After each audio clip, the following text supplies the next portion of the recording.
नमस्कार, मैं हूं पवन त्यागी। पूर्व कांग्रेसी और आजकल भारतीय जनता पार्टी का प्रसिद्ध चेहरा हेमंत बिस्व शर्मा, जो कि असम के मुख्यमंत्री हैं, उनसे पत्रकारों ने कांग्रेस की सीडब्ल्यूसी की मीटिंग में एक प्रस्ताव जो पास किया गया था फिलिस्तीन के पक्ष में, उस पर सवाल पूछा। पत्रकार ने हेमंत बिस्व शर्मा से पूछा कि देखिए, कांग्रेस की वर्किंग कमेटी ने मीटिंग करके सोनिया गांधी की अध्यक्षता में प्रस्ताव पास किया कि ये जो हमास के आतंकवादियों ने इजराइल पर हमला किया है, इस पर वो कहते हैं कि अब जब इजराइल पलटवार कर रहा है, तो वो कहते हैं साहब ऐसी घड़ी में हम फिलिस्तीन के साथ खड़े हैं। इस पर आपकी क्या राय है? तो हेमंत बिस्व शर्मा क्योंकि कांग्रेस में रह चुके हैं, कांग्रेस की नस नस से वाकिफ हैं, बहुत बड़े स्तर के कार्यकर्ता रह चुके हैं, उन्होंने कहा देखिए, ये जो कांग्रेस है, शर्मनाक है कि इन्होंने ऐसा प्रस्ताव पास किया है। भाई, आप प्रस्ताव पास करें, फिलिस्तीन पर जो हमला इजराइल कर रहा है वो गलत है, उसकी निंदा होनी चाहिए जब आम नागरिक मर रहे हैं। हमें भी दुख है, कोई भी एक मानवतावादी व्यक्ति होगा, वो किसी की भी मृत्यु हो उस पर खुश कभी नहीं हो सकता। हाँ, आतंकवादी, अपराधी, गुंडे, गैंगस्टर, डाकू, ये जब मारे जाते हैं, इनसे किसी की सहानुभूति नहीं है। लेकिन फिलिस्तीन हो या इजराइल, अगर आम नागरिक मारा जा रहा है, किसी ने आतंकवादी ने मारा, अब चाहे सेना के हमले में मारा जा रहा है, निर्दोष यदि कोई बच्चे, बूढ़े, जवान, बुजुर्ग, महिलाएं मारी जा रही हैं, ये दुखद है।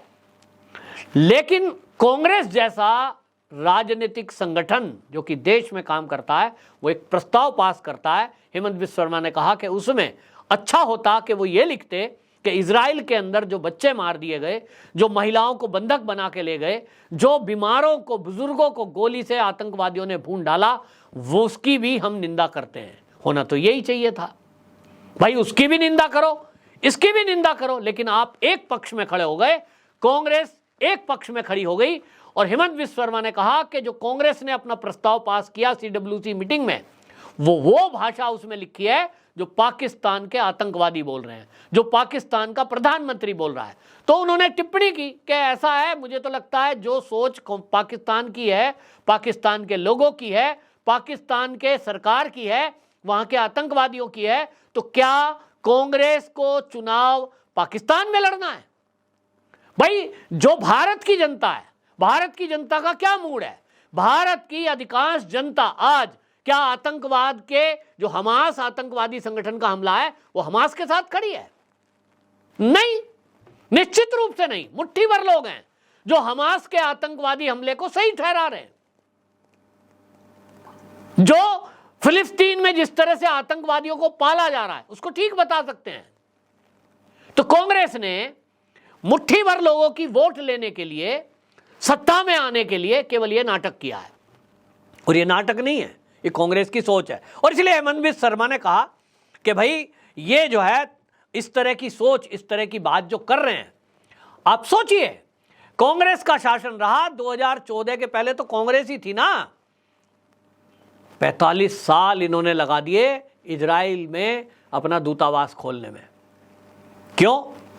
एक ही खतरा कि अगर इजराइल में हम दूतावास खोलेंगे, उसके साथ रिश्ते बनाएंगे, तो कहीं ऐसा ना हो कि देश के मुसलमान नाराज हो जाएं। देश के मुसलमान, पाकिस्तान, बांग्लादेश, तुर्की, चाहे कोई ऐसा देश हो, उसमें कोई घटना हो रही है, उसका क्या लेना देना भाई? मुझे तो कोई फर्क नहीं पड़ता, दुनिया में कहीं भी कोई घटना हो रही है। कोई इजराइल रूस का युद्ध हुआ, मैं तो खूब आराम से सोया हूँ, खूब आराम से खाना खाया है, मुझे कोई दिक्कत नहीं है। दो देश लड़ रहे हैं, मेरा तो उससे मतलब नहीं है। मेरा मतलब है कि अगर भारत के अंदर कोई हमला करेगा, भारत की कोई प्रॉब्लम क्रिएट करेगा, तब दिक्कत होती है मुझे। रात को नींद नहीं आती कई बार कि भाई क्या हो रहा है भारत में। लेकिन कुछ वर्ग यहाँ ऐसे हैं कि दुनिया में कहीं कोई घटना हो जाए, वो अपना धर्म खोज लेते हैं उसमें। तेरा मेरा रिश्ता क्या, डैश डैश डैश, तो रिश्ता जोड़ लेते हैं।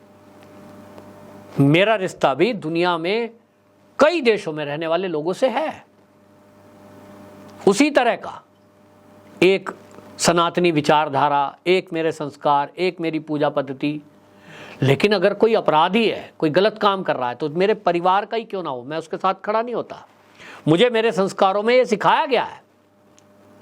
मेरा महाभारत का युद्ध, उसका जो वर्णन, वो जो मैंने पढ़ा है, वो जो सिखाया गया है कि सत्य के साथ खड़े होना है और ये चुनना पड़ेगा कि मैं किधर खड़ा हूं, पांडवों की तरफ कि कौरव की तरफ, तो न्याय की तरफ, अन्याय की तरफ, और उसका परिणाम फिर उसी तरह का होता है।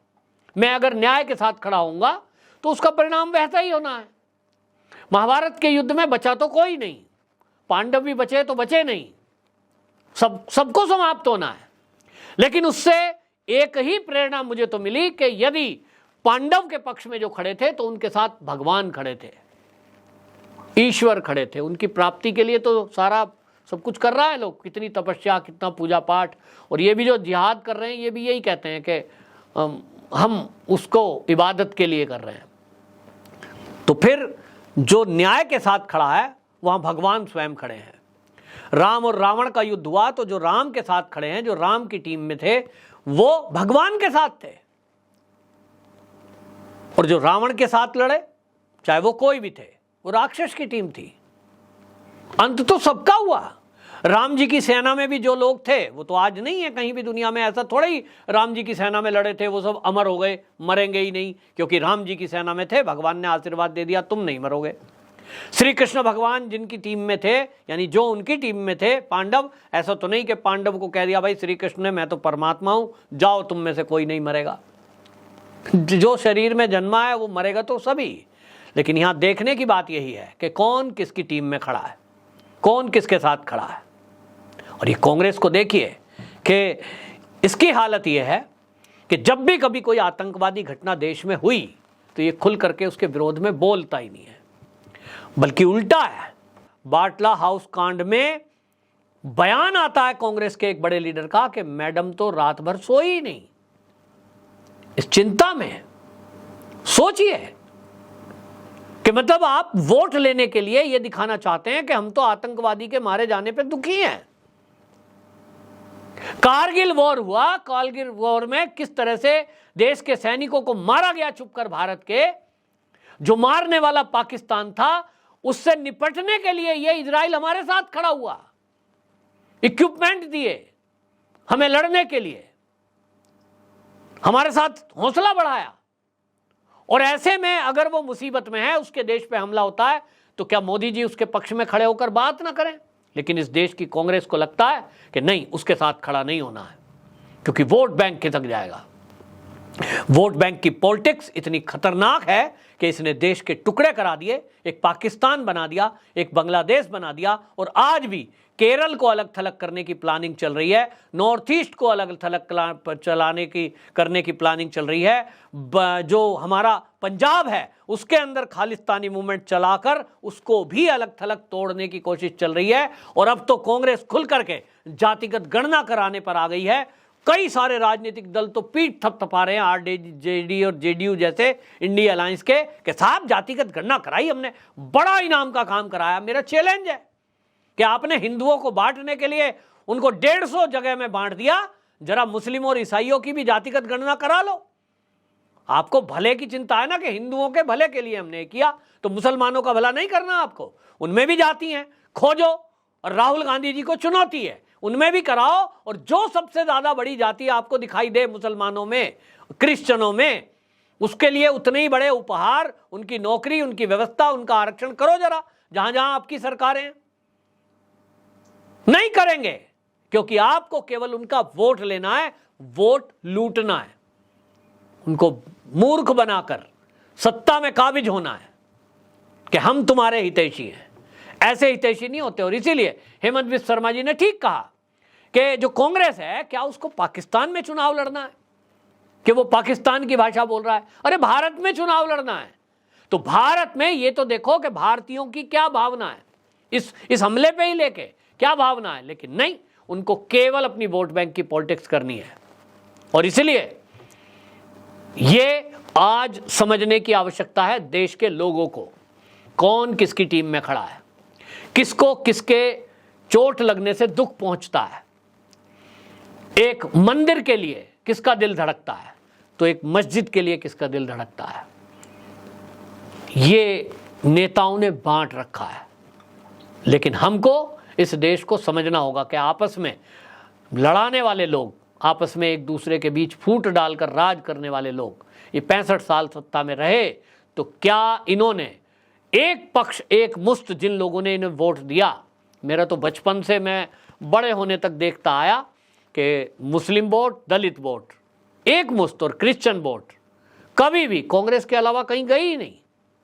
तो क्या कांग्रेस के शासनकाल में 65 साल में कांग्रेस ने इनका भला किया कि कोई क्रिश्चियन देश के अंदर बेरोजगार नहीं है, बिना मकान के नहीं है, कोई मुस्लिम देश में बिना मकान के नहीं है जो पक्के मकान में ना रहता हो, मुसलमानों के करोड़ों बच्चों की नौकरी कांग्रेस सरकार में दे दी गई है, सरकारी नौकरी।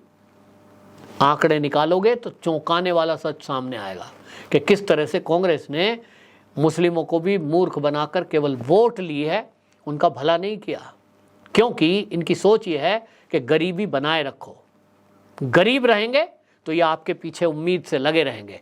जिस दिन ये अमीर बन गए, जिस दिन इनको अपना मकान मिल गया, नौकरी लग गई, कोई व्यापार हो गया, तब ये आपके पीछे क्यों जिंदाबाद जिंदाबाद करेंगे। और इसलिए वो डराए रखो। मोदी जी आ गए 14 में, ये सोच बदल दी। उन्होंने कहा नहीं, आत्मनिर्भर भारत बनेगा, मेरे लोगों के पास पक्के मकान होंगे। तो करोड़ों मुसलमानों को भी उन्होंने मकान दे दिए, लाखों लोगों को उन्होंने रोजगार भी दे दिया।